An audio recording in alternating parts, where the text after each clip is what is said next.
Thor. We're gonna. Oh, me and Russian vodka.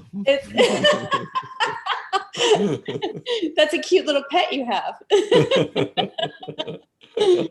Look at Thor. I grew up with cats. My mom's a cat lady. Yeah. Thor. We're gonna. All right, Carmen, we're live.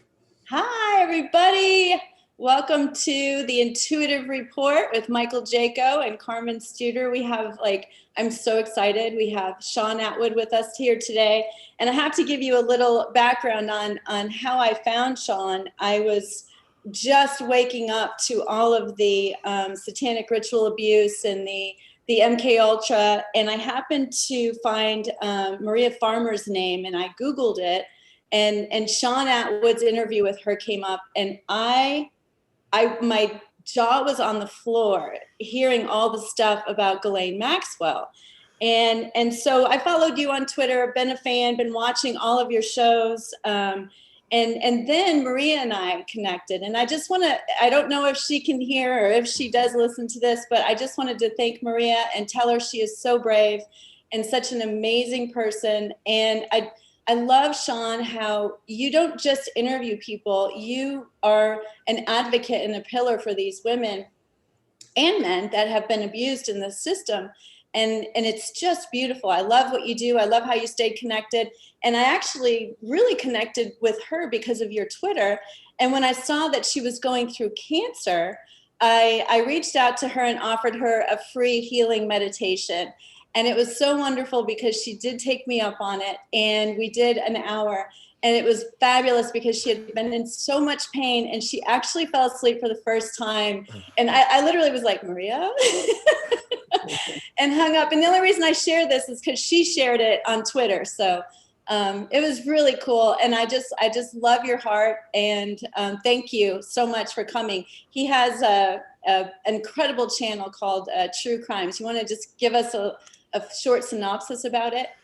Yeah, I started out just putting prison stories on my channel, and then we branched out into stories from ex-cops, ex-prison guards, journalists at the forefront of various big crime stories like Madeleine McCann. And then the Epstein came along, and someone sent me a question, what do you think is going to happen to him now he's been arrested?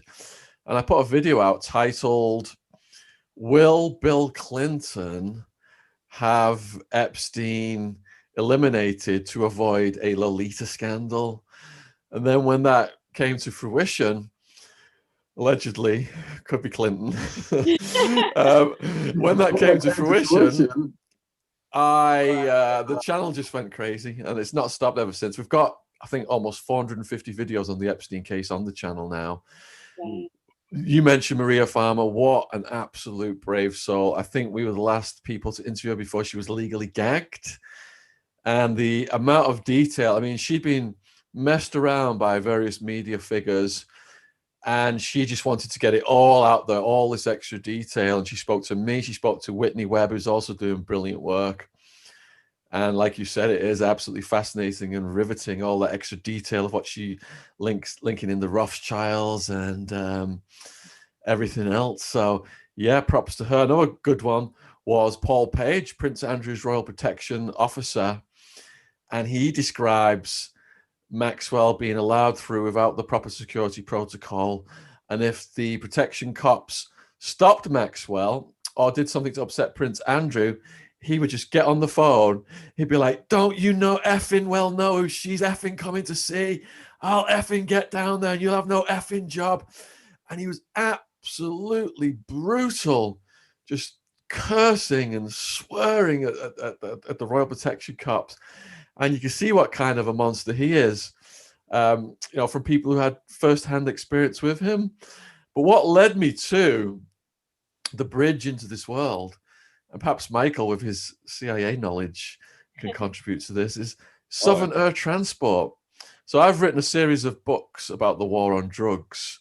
I've researched the Clinton crime family extensively, and I learned about his governorship when he was just coked up, raping women. We've got all these sexual assault suits settled. Even his own brother got busted in this coke deal, saying that Bill's got a nose like a vacuum cleaner, and you know he's overseeing this importation business for the CIA. He's providing this Arkansas state security.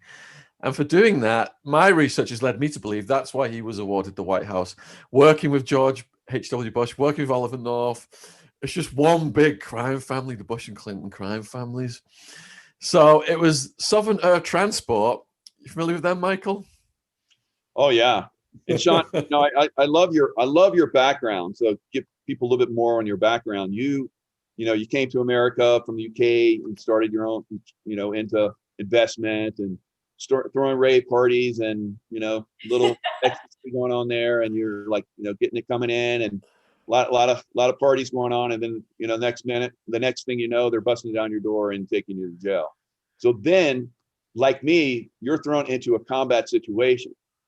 But unlike me, with lots of training in that environment, you're like no training in that environment, and you're thrust into pretty much a combat zone in the prison system. And you start to see the corruption like we're talking about right now. You start to see all of the different parties that are involved in, manipulating, and profiting off drug trafficking, human trafficking, arms trafficking. And I saw that in the CIA. Yes. Yeah, absolutely. I was thrust into the Maricopa County jail system. SWAT team came May 16, 2002. Wasn't my brightest idea to be bringing ecstasy into Arizona, I must admit. But being unsentenced for 26 months, I got to understand the nature of the plea bargaining system, how it's just a conveyor belt to the private prisons, and all the parasitical entities that were profiting from the self-perpetuation of that.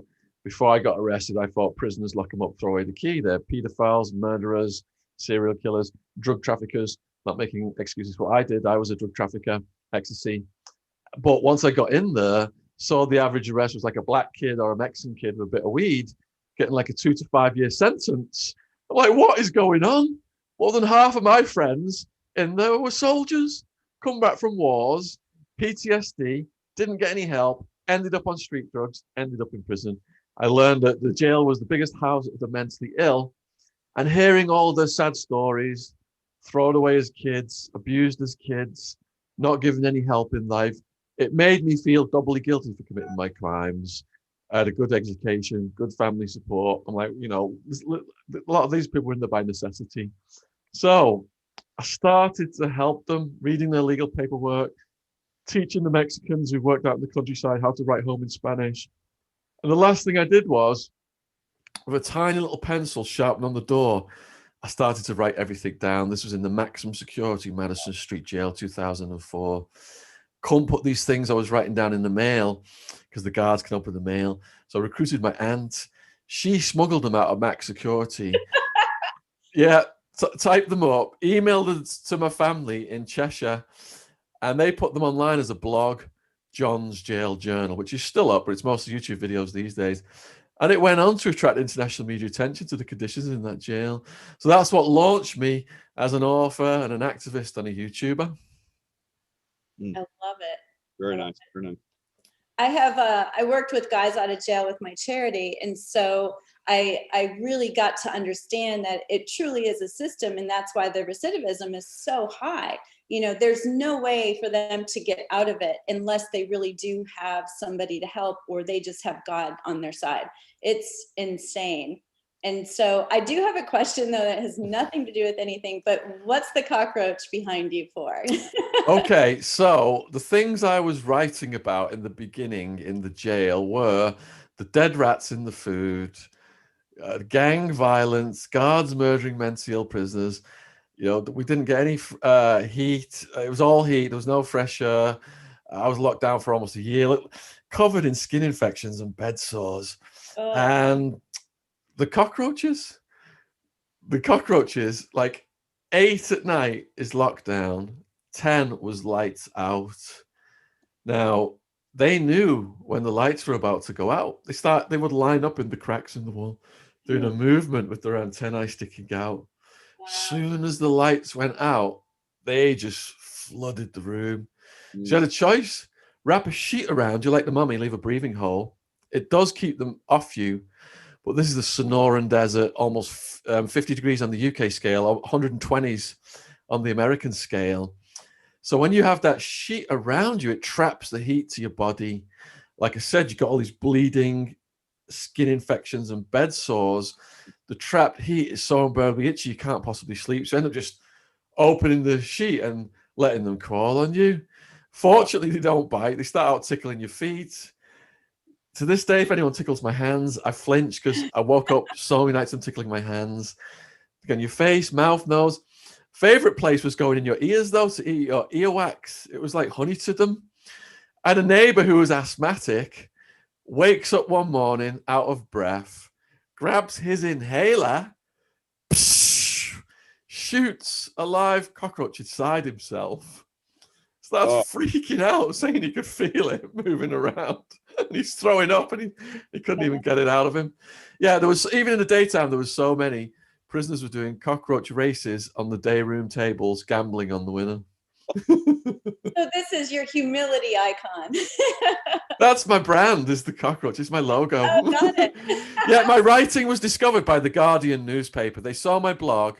They took excerpts of what I was writing about living with the cockroaches, because I had to, when they're there all the time, you have to adapt, and they become your friends over time, and you learn everything about them.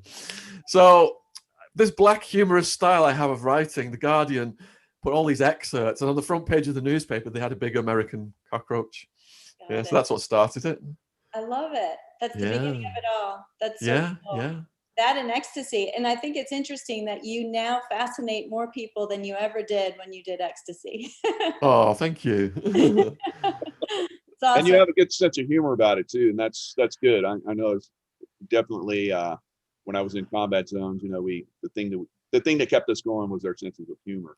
And you've got to, otherwise you perish, don't you? If you don't have a absolutely. positive mental attitude, and the gallows humor is really integral, especially when you're in a dangerous environment. Yeah, that's exactly the way we are. The gallows humor, yeah, definitely. So Jeffrey Epstein. So when I, saw him, go to prison, I'm like, they're gonna take him out. It's obviously gonna happen, but who's gonna take him out? And is he really gonna be taken out, or is it gonna be staged, and they're gonna take him out and then question him? So I think the latter. I think they've taken him out and questioned him. I don't know. Maybe you have a little bit more insight on that from your background. What do you think? Okay, so I think that either are possible. My book that I'm putting the finishing touches to now is called Who Killed Epstein, Prince Andrew or Bill Clinton? So from my research, I'm leaning more towards his death.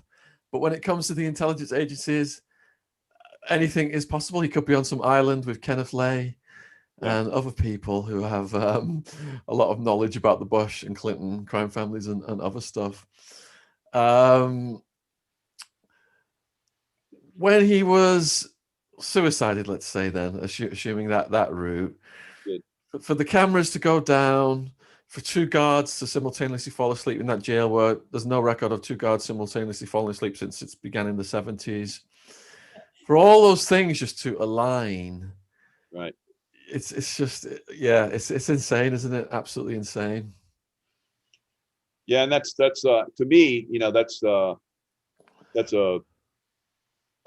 some of the guys that I used to work with, special forces and the CIA special teams and stuff like that. It sounds like that type of mission, and that's kind of the reason why I lean towards that. And some of the things that seems to have been coming out as far as like disclosure, we get a trickle of that right now. And then there's the one lawyer that's been coming out lately and talking about how, he's still alive as well. So, there's a lot of Len Wood. Exactly. Yeah, that lit the whole Epstein thing up again online. And it's the case. I mean, Ghislaine's lawyers said at one of the hearings recently that look at all the other abuse stories in the media, then look at the Epstein Maxwell story, and there's more news stories just on their story than all of the others combined, Weinstein and everybody else. And if you look at the Black Book and see the magnitude of the people in there, the billionaires, the presidents, the prime ministers, the supermodels, the rock stars, it's something that's never going to die down because conspiracy cases just branch out.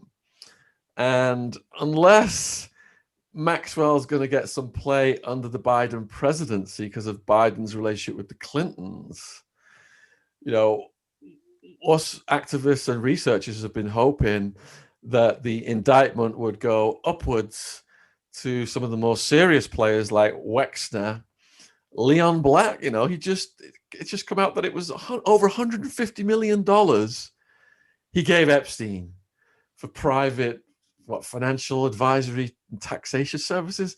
That has got to be utter bullshit.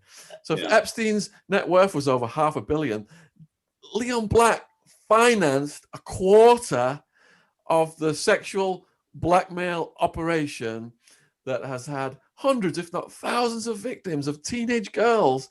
And what's this guy? How is this guy being held accountable? Not at all. Is Prince Andrew being held accountable? His 60th birthday party was cancelled. Holy shit. Is the Queen's favorite son going to be allowed to go on a prison yard and face convict justice by the Aryan Brotherhood prison gang and get some of this? No, he's not. So it's one law for them, the untouchables, and another law for the rest of us. It shows you how deep the tentacles go, because I was listening to 𝗂𝗼𝗶𝗾𝗂𝗲 and you talking about Nygaard, who also was a sex trafficker and getting away with it. And it was interesting because he was explaining how, you know, yes, you can take this guy down, but there's all these getaway cars. And that's kind of the way that they've set it up. And so if you were in charge of the world, how would you set up the law system, or what things would you do to change it and make it better in the future? Good grief, that's a very deep question, Carmen. Wow, I've never been asked anything like big brain. I've never been asked anything like this before.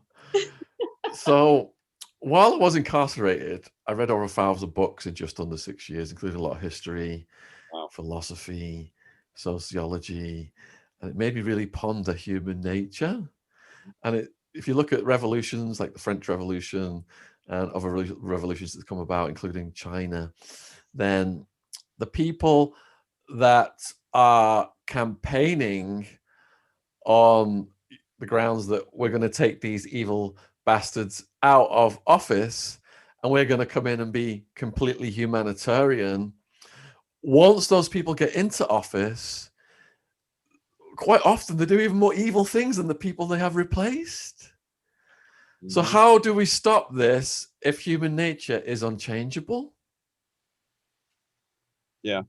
So, Epstein Island, where they took a lot of, high level people like you're talking about went, to me has a pretty much set up operation, CIA, because I have that background, MI6, Mossad, basically collecting information on people to use dirt on them. And of course, they have their top level people who are really dark and do very atrocious things to pedophiling. And that's kind of where Carmen and I have been focusing for a long time, on the pedophile network and how this thing just continues to keep going. How is that? Because they own the system, they own the politicians, they own the judges.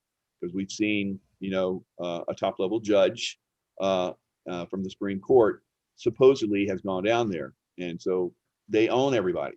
So that's how they get away with keeping these pedophile networks going.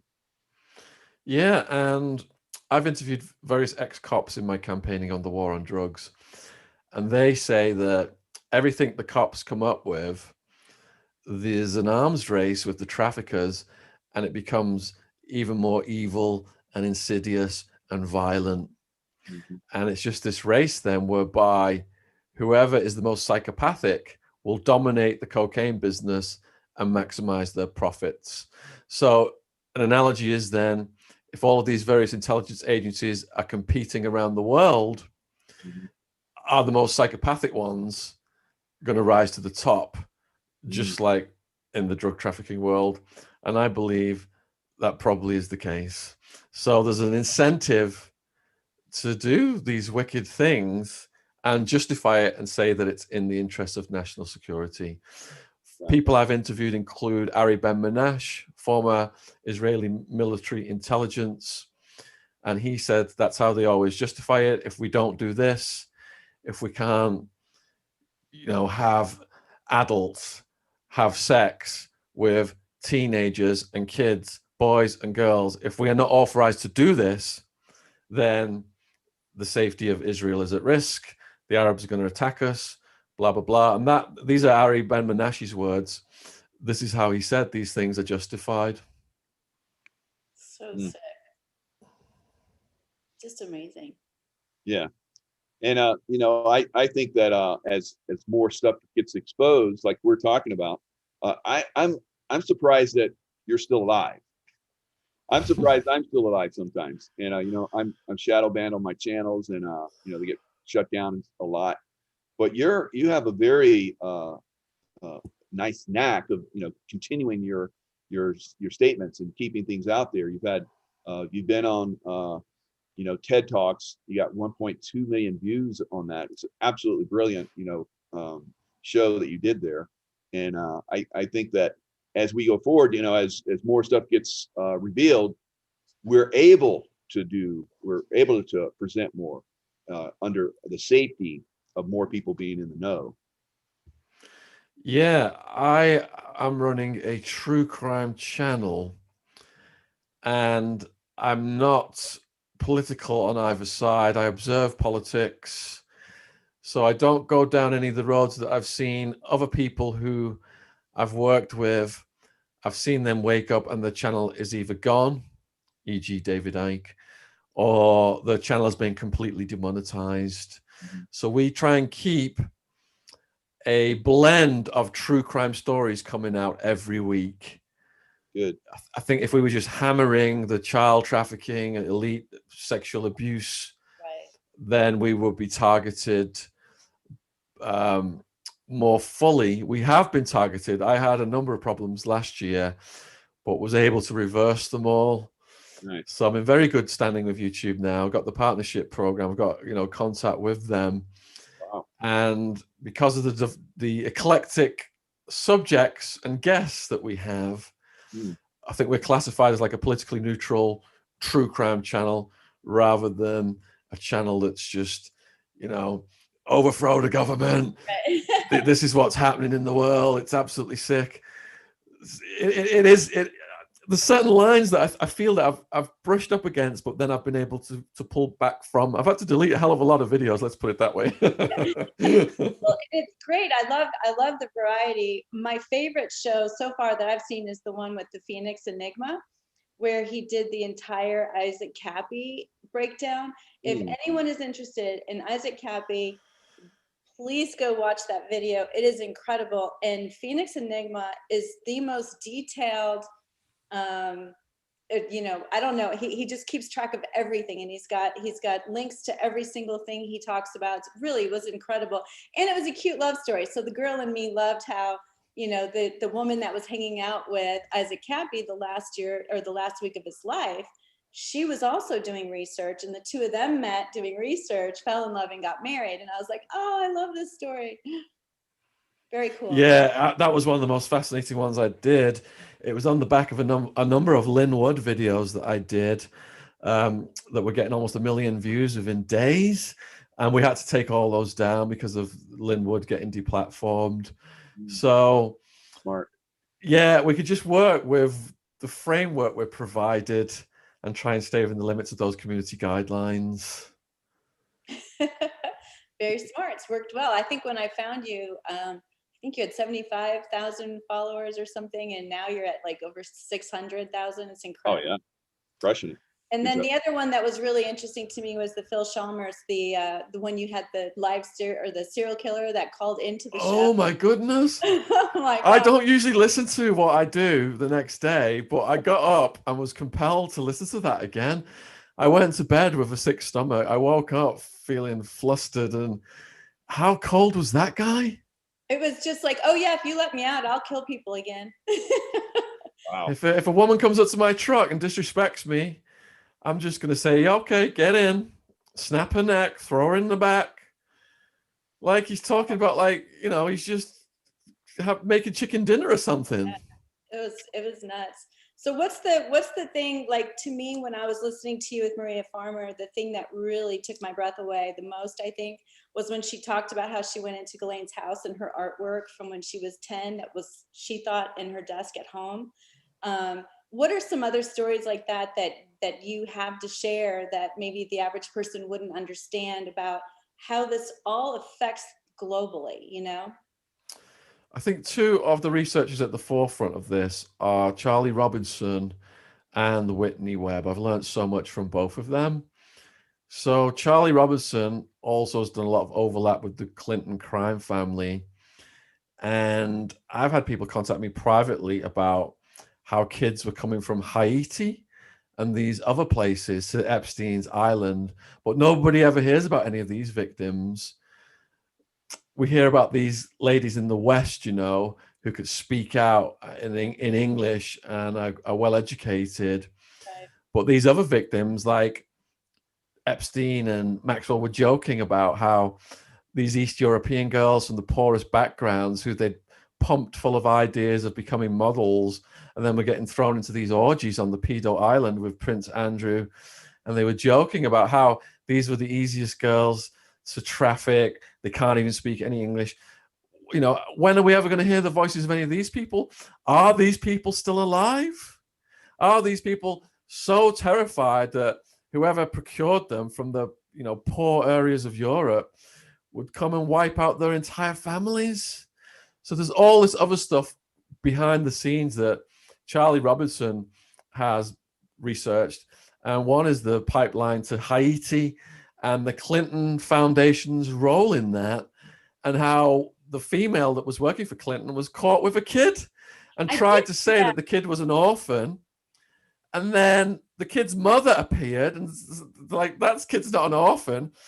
And that woman was apprehended, but it changed her name and is presently working in some child safety capacity in America now. Yeah, like, wasn't it Amber Alert or something? Yeah, Amber Alert, yes. My daughter told me that. Unbelievable. Yeah. They changed her name or something like that. Yeah, that's just, it's nuts. And that's one of the things that, you know, coming from my background in charity, I've really learned to look at who the major investors are, where the money goes to, because you'll look at their 990s and like, this one goes here and then this one goes there. And then that one, you know, leads to Haiti. And it's wild. Well, if you're a team player, you get promoted. All of the people who were team players with the Clinton cocaine trafficking in Arkansas, they all got awarded positions in the White House. Apart from Larry Nichols, that is, the whistleblower. He died, I believe, recently. And he said that as part of the Arkansas Development Finance Authority, purportedly was going to, you know, stimulate jobs and create work for the state. Tens of millions in cocaine proceeds was getting washed through ADFA every month. And one of the ways they did it was you just got a loan that you never had to repay. Now, to get a loan, you had to file a fee with the Rose Law Firm. Surprise, surprise. So just got this spider's web of money branching out. Whitney Webb, I mentioned earlier. Yeah. He has done fantastic work. And it was her who pointed out to me that Southern Air Transport was relocated from Florida to Ohio by none other than Wexner and Epstein. So you got this bridge then from the old school cocaine trafficking into the honey trap blackmail operation run by those guys. And I say run by those guys, it was Maria Farmer who pointed out that Wexner, quote, head of the snake, was the boss over Maxwell and Epstein. So there's a lot of discussion about that and whether the indictment will go up to Wexner and Leon Black, or whether the indictment will go down to some of the females who were procured, who later became procurers themselves. You know, it's interesting because Kai was talking about that today or whenever I was listening, and he was saying that with his dad, that I guess there was women, or maybe it was a video I saw about 𝗏𝗏𝗏𝗏, but that what was happening is these women were trafficked in and kind of stuck there. They were going to have something happen, and they either had to have sex with him or they had to go find somebody else. And I mean, if I'm in that situation, I'll be finding somebody. And I mean, that's just, you know, survival instincts. I mean, it's not true. Like the me now would never go find somebody, you know, I'd stand up and I'd fight. But it's just, you see how they get caught at that young age. Like, I don't want to have sex with them again. Like, I'll go help him find somebody. I mean, how bleak is that? You're a kid, you've seen all these, you know, Victoria's Secrets models, and next thing you're talking to somebody from that company who's telling you, I can make you famous, you can have a huge career out of this. Then you're flown to some island, breathtaking to behold on the flight there, but as soon as you get there, your passport is removed.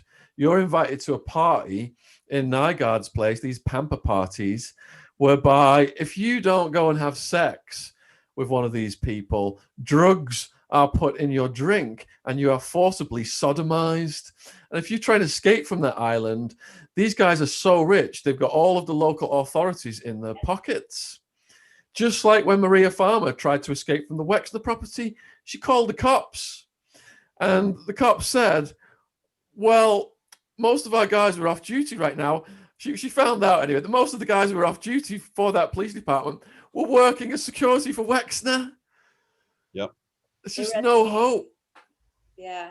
And that's the part that's so frustrating is there's so many bystanders, and how do we strengthen the bystander? And it's interesting because, you know, Michael does a lot of intuitive work and I do a lot of intuitive work. And when I work with my guys out of jail, I always asked them, was there any warnings? Like, did you get any hit? Because I'm trying to teach them intuition.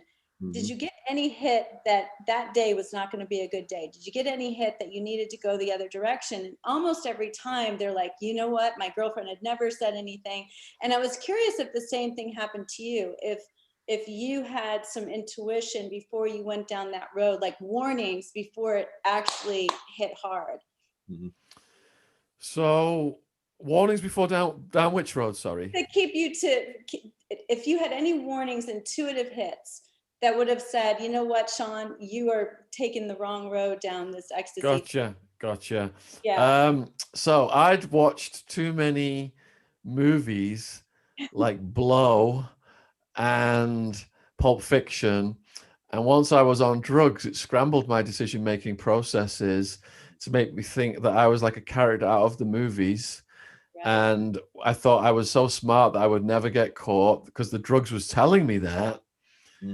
And I surrounded myself with people who were behaving equally insanely, and we all reinforced each other's crazy behavior.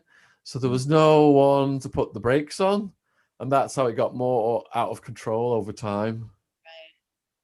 Right. Yeah, the intuitive, brainwave patterns that you have to be in are suppressed by a lot of drugs. But there's some drugs, of course, that help you get there. But those lower level drugs are suppressing you, and there's a reason why they go after people that are very successful, and that's because they're starting to step on other feet, other people making profits and stuff like that. So what do you think about those other feet that maybe you stepped on during that time frame?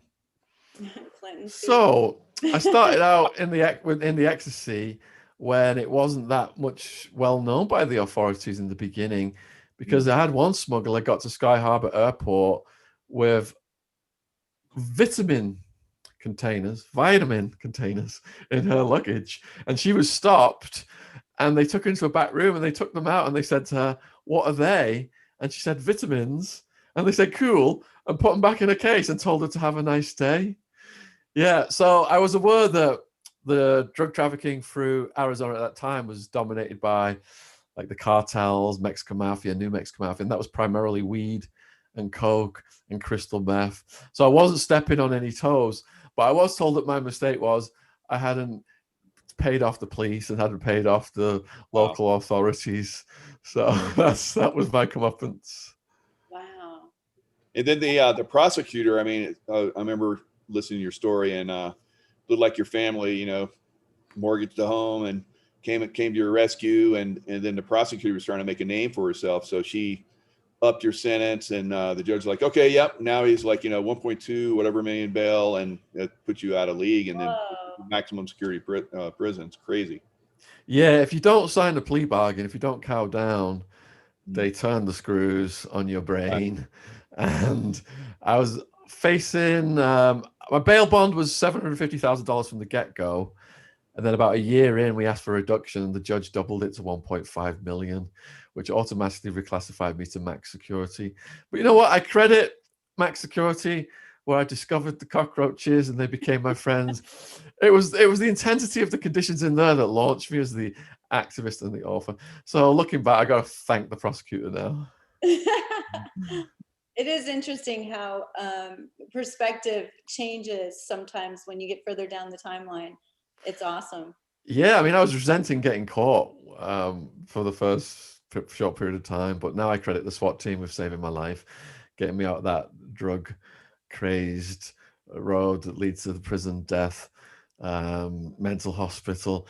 And I do talks now. Before the lockdown, I was doing over 100 talks a year to kids in schools, drugs education, scaring the living daylights out of them with what happens in jails in Arizona in the hope they won't get involved in drugs and crime.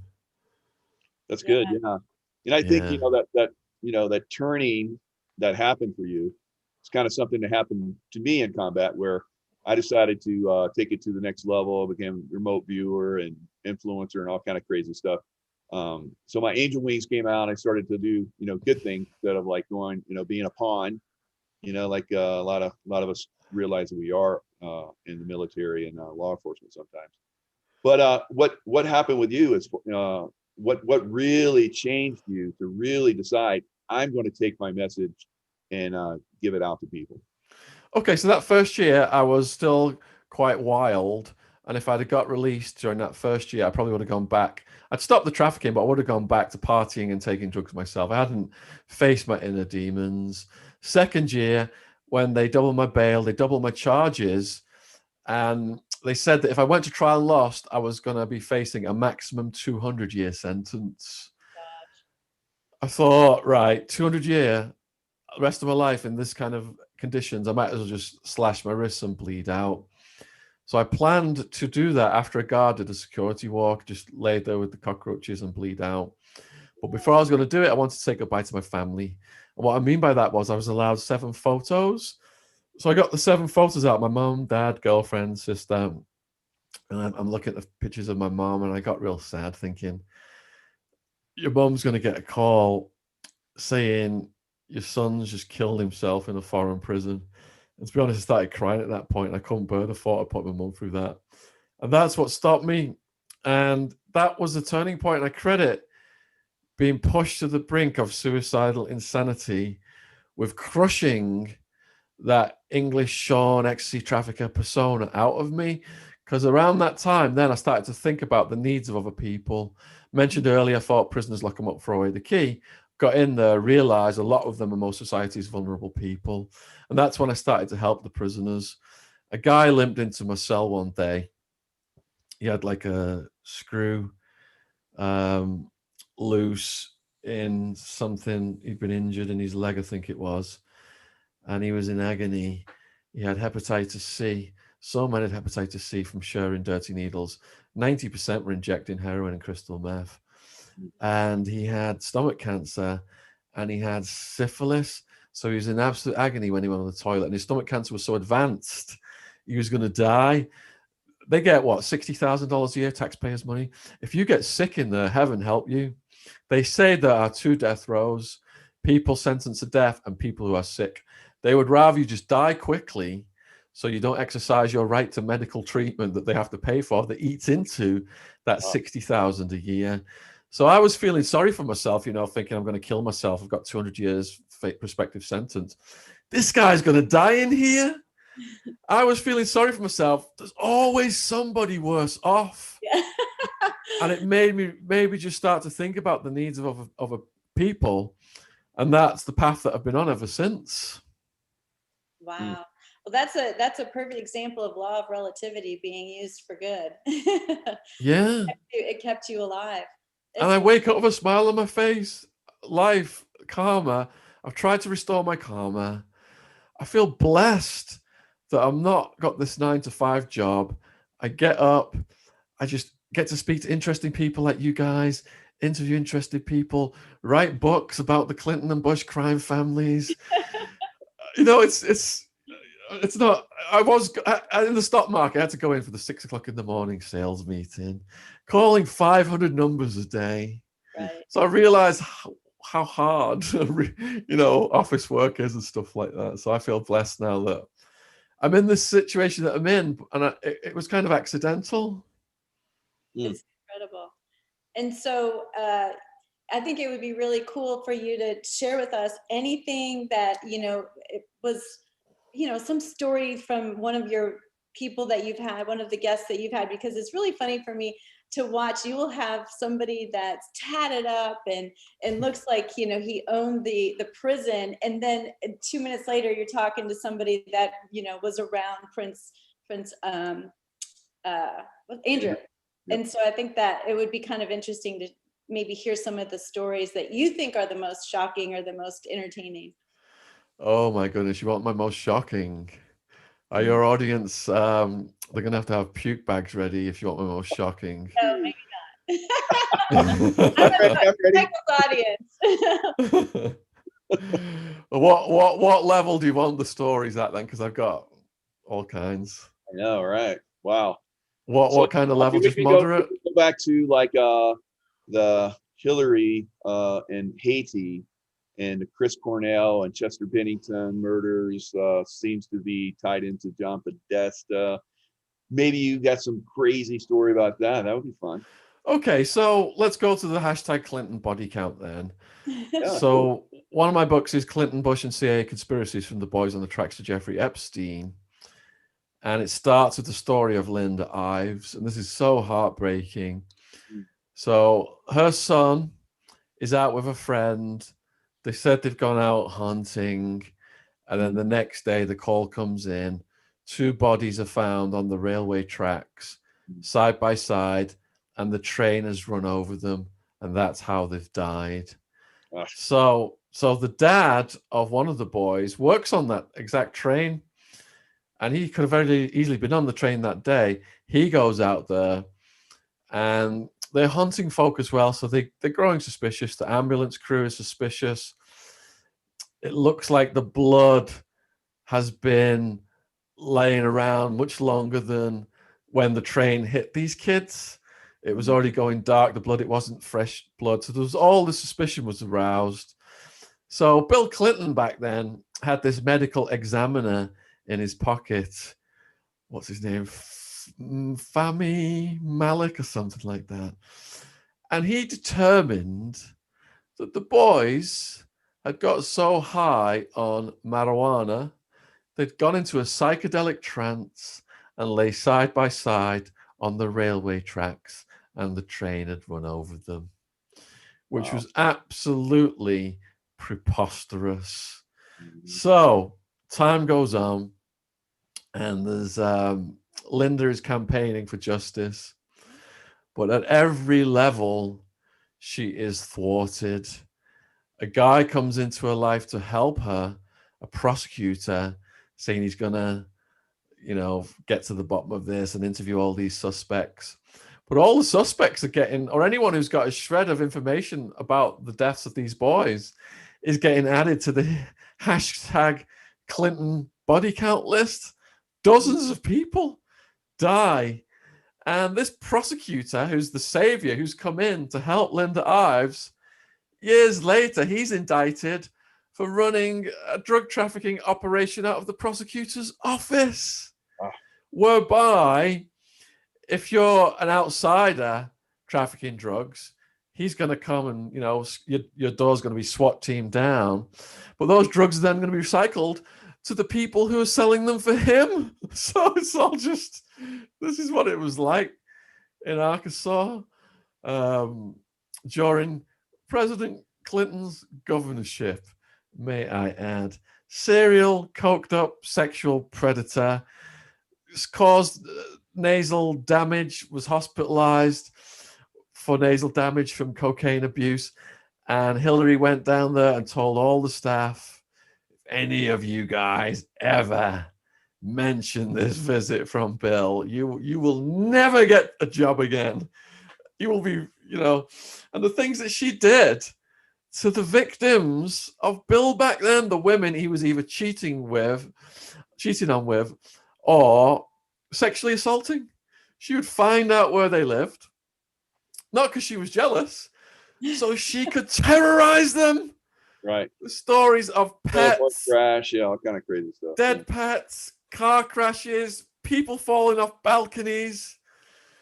And these are the guys who were awarded the White House. Yeah, my goodness. Psychopaths. As David Icke says, to get to the top of politics, you have to be a psychopath. Absolutely. It really does seem. Yeah, a lot of mysterious deaths in like the human trafficking that was seen to be going on there in Haiti. Some woman came out about it, and then she suicided herself. So the suiciding, you have like former deputies that were on their bodyguard team. I know you know the body count, but they're like, yeah, obviously, well, because I've learned how to drive vehicles, in combat zones, and we go through driving schools, and I know a lot of deputies and stuff go through, the driving schools. So to have a former deputy, drive off a road and at a perfect time so that it rolls down a hill and he's killed, that these deaths are very, very suspect, like you're talking about. And those two children, it sounds like they kind of stumbled upon a drug deal, and they were eliminated. So CIA drug drop, that's what we believe. Exactly. And all this information has come from the good cops and the good people who formerly worked for the CIA, like Terry Reid, who wrote the book Compromised. Have you done anything with him? No, that'd be good. So I wrote a book about Barry Seal, American Made, and Terry Reid was his sidekick for a while, but Barry knew that Terry was so clean, he couldn't tell him about the cocaine trafficking side of it. So Terry just thought, I'm a patriot, communists need their asses kicking in Nicaragua, we're taking weapons down, it's a good cause. Now, Barry and Terry had the idea of setting up a Southern Air Transport out of Mexico. But Barry was taken out, I believe, at the instructions of George H.W. Bush, who orchestrated the federal court system to house Barry at a fixed location and to have an order down from the court that he couldn't have weapons or bodyguards, so that the Colombian cocaine cartels knew where he was and he was unarmed.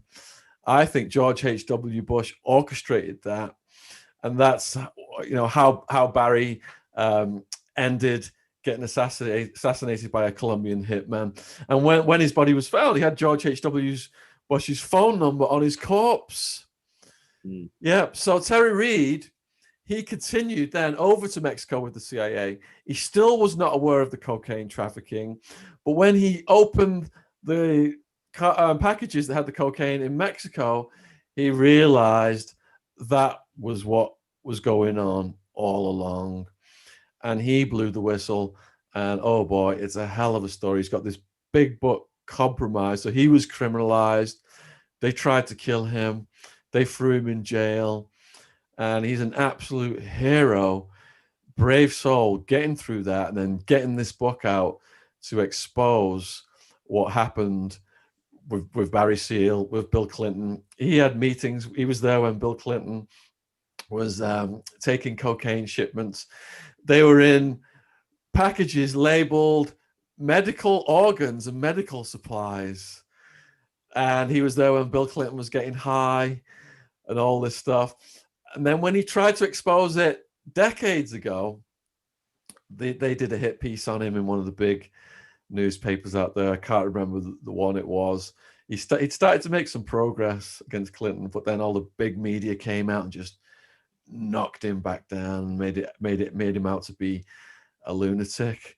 But people now have woken up to exactly what happened back then. It's commonly accepted, about the CIA cocaine trafficking now. People used to you used to be a conspiracy theorist if you talked about that. Yeah, we've come a long way. Common knowledge now, yeah. So Attorney General Barr. So Juan O'Savin, who I talk about, and he comes on my show and discloses, some things. He told me that Attorney General Barr was the one that coordinated that hit on Barry Seals, because they thought that he was holding some of their money, and that was started by Daddy Bush, and he wanted eliminated. You're right. Oh, I'd love to interview that person. Oh yeah, no doubt. Yeah. I'm sure there's a lot of crisscross between you two. Yeah, definitely. Yeah, you'd have to do it on the side, because I've had him on my show and it gets taken down. So I think the two of you hooking up there'd be an interesting exchange. Absolutely. Yeah. I might even turn you on him. I'll mention you. So. Please do. I appreciate that. Yeah. Yeah, that'd be awesome.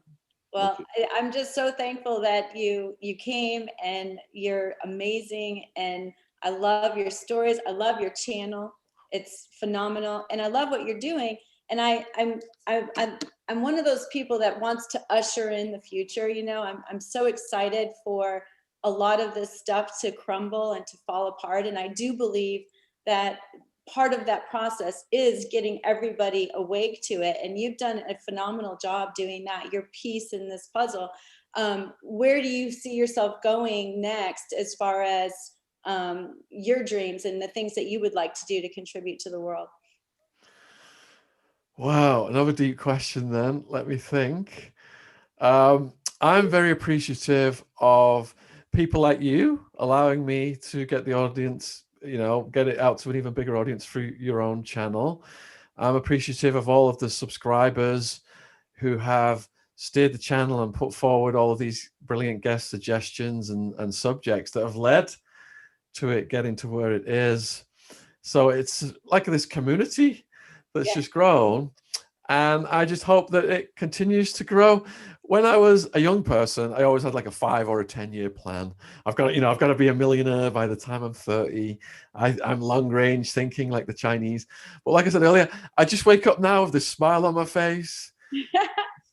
I don't really, it's just growing organically. Yes. I don't really have this big strategy anymore. And I'm just happy that I don't have to have this hardcore office job. I wake up, get to meet and interview interesting people, and it just feels fulfilling for me to do that karmically. I know when I was ecstasy trafficking, I just thought I was keeping the party going, but I was misguided. In the jail, I saw the horror of what drug use led to. Right. You got guards smuggling it in, the place is absolutely flooded, visitors smuggling it in, now you've got drones dropping the drugs off. And 90% injecting heroin, crystal meth. 2/3 in some of the areas I lived had hepatitis C, yellow jaundice skin, teeth rotting out. And that was the wake-up call I needed, because I was sober in the jail. So for the first time, I saw the horror of what drug use leads to. That road is very long. And I was ashamed of putting people on that road, but I knew I couldn't change my past. So I just resolved to go out and share my story, in the hope that young people wouldn't make my same mistakes.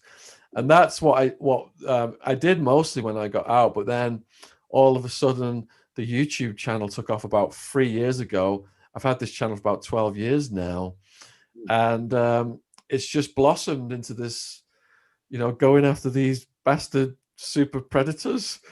And the commonality is many of the people in prison had been sexually abused as kids. And they're not given the tools to deal with it. So then they get into crime and drug use. Drug use is like self-medication because of the sexual abuse. The crime might be done to pay for the drugs, or just because they've got this chaotic energy about them. If you're a man, invariably you go into drug dealing or stealing things to pay for the drugs. Or if you're a woman, you become a sex worker. Now, interviewing hundreds of people on the channel, I've just seen this over and over and over again. So you asked how I would like to see the world changed. The harm these pedophiles, not just elite pedophiles, but all pedophiles, cause with the hundreds of victims, some of them like these Catholic priests, how it affects those people for their entire lives. And then you've got all of the victims of their crimes and how it affects them. The multiplicity of effects could be drastically reduced if we could stop these pedophilic crimes, or at least minimize them. And now our mission statement on the channel has become, in the last year, end the war on drugs. Take all those resources and go after the super predators and the pedophiles. Why should a Catholic priest who's got hundreds of victims, who brings in some high-priced lawyer, get like a 6-month sentence when there are young people in prison, according to the Hemp Museum in Holland, young when they were originally arrested, under 3 strikes laws, serving 25 to life for weed possession, which cost the taxpayers millions. So we believe the whole system is upside down. I'm also an associate member of LEAP, which used to be Law Enforcement Against Prohibition. And they say they did join to get the pedophiles and the rapists and the murderers. And because of the war on drugs, they were assigned to infiltrate a student group, get them smoking pot, and then arrest them all at the end of the month to make their arrest quotas. It's absolutely obscene, but there are these vested interests. There's like a wall of money, prison guards unions, private prisons, telephone service contractors. There's hundreds of them. These parasitical entities are keeping this lobby reserve money to prevent things from being reversed because they're profiting from the status quo. Right. The contributions to politicians of the private prisons are in the tens of millions a year. To both parties, it doesn't matter who wins. The contracts are in the tens of billions. So in my ideal world, prisons would house people who hurt other people. Right. Pedophiles, murderers, rapists, drug traffickers. I was a drug trafficker. I'm not excluding myself. But to fill the prisons, they went after the lowest hanging fruit, the mentally ill, people with addiction issues, soldiers, low-level drug users. That's how they filled them up. And then you hear the sad stories of child sexual abuse. All that money could have gone into going after predators. I mean, in this country, they said, you know, what the Jimmy Savile thing came about, and they said, oh, we've run out of money to investigate any more pedophile politicians. Well, you've run out of money because of all this money you've got on this wasted on a war on drugs. $2 trillion on a war on drugs in America. And what's it achieved? You've got more drugs available than ever before, stronger than ever before. Fentanyl hasn't achieved anything. But they know from alcohol prohibition that doesn't work, but they've learned to profit from it. So that's why they don't stop it. So in my ideal world, war on drugs is reversed, and all those resources go after these predators that cause so many knock-on effects in people's lives. Because if you've been molested as a kid, that stays with you forever. And if you turn to crime because of that, then there's all your other victims as well. And that could be prevented. Yes, I love that. I absolutely love that. And I do believe it's possible. I just think it's going to take a lot of people not just being aware, but actually checking in where their local communities and finding out, you know, what's the process? How do we change this? The whole prison, we need to have a war on prison system. And I really felt that way when I worked with One Heart, because I couldn't believe what these children, these are like 18 and younger, were able to access in jail. They could get Burger King, they could get drugs, they could have sex with somebody. I mean, I was like, are you serious? Like, I was absolutely shocked at what goes on in the system. And so all of us can make an impression on this world if we actually do a little bit of work. Just ask some questions, reach out, find out, get involved. Yeah, and young people go to prison for a low-level drug offense, maybe weed possession. They're faced with the neo-Nazi Aryan Brotherhood prison gang, if they're white, who gets them on the heroin, gives them Nazi tattoos. Then they've made a name for themselves and they're hardened in prison. And they get out completely different people with criminal records. They can't get jobs. They're characters in the system. And that's all they know and they go back to. But that's what keeps the prisons in business. In Arizona, they give them $50 when they get released, gate money and say, have a nice day. Yeah. So man, you just cover so many things. When I was in SEAL Team 6, I went to Australia and worked with their special forces guys, and they had a prison break, and their special forces guys are basically like here in the US, we have FBI has a hostage rescue team, and they respond to the prison breaks and stuff like that. But in Australia, their special forces guys do that. So when I was working with them, they were like, quizzing me on demolitions and stuff like that, and wanted me to go to this prison because they had responded to a prison break there. And so I'm looking at it, and we had the warden come in and talk to us. And he said, just like you said, 85% of the criminals that are there were molested as children. I was like, whoa, that's got to stop. That will be like, we empty the jails just with that. Yeah, let's stop that. Absolutely. So it's beautiful. I loved you came on. I don't want to hold you too long because, you're on UK time. But, I think that going forward, we're going to see this thing crumble. I think it's crumbling right now against these guys. And, your work and, many other people that are, coming forward and exposing different things on this pedophile network really is making a difference. Yeah, well, really appreciate what you guys are doing as well, Michael and Carmen, and would look forward to doing some more work with you in the future, definitely. Absolutely. Yeah, I think we're just touching the surface. It's beautiful. Yeah. Thank you so much. Be happy to send you some of my books. Yeah. Yeah, great. That'd be awesome. We'll make sure we get all your information in the description box too. Okay, really appreciate that. Thanks. Yeah, whatever you want us to put in there, send to Carmen or myself, and I'll put something in here, your YouTube channel at least right away. But your book links or anything like that you want, we'll put those in here. I'll pop those in an email for you. Thank you. Thank you so much. Yeah. Thank you so much. Great honor and a pleasure having you on. Thanks, Shaun. Cheers, guys. Thank you. Cheers. Oh, when will this be published then? It's going to be on both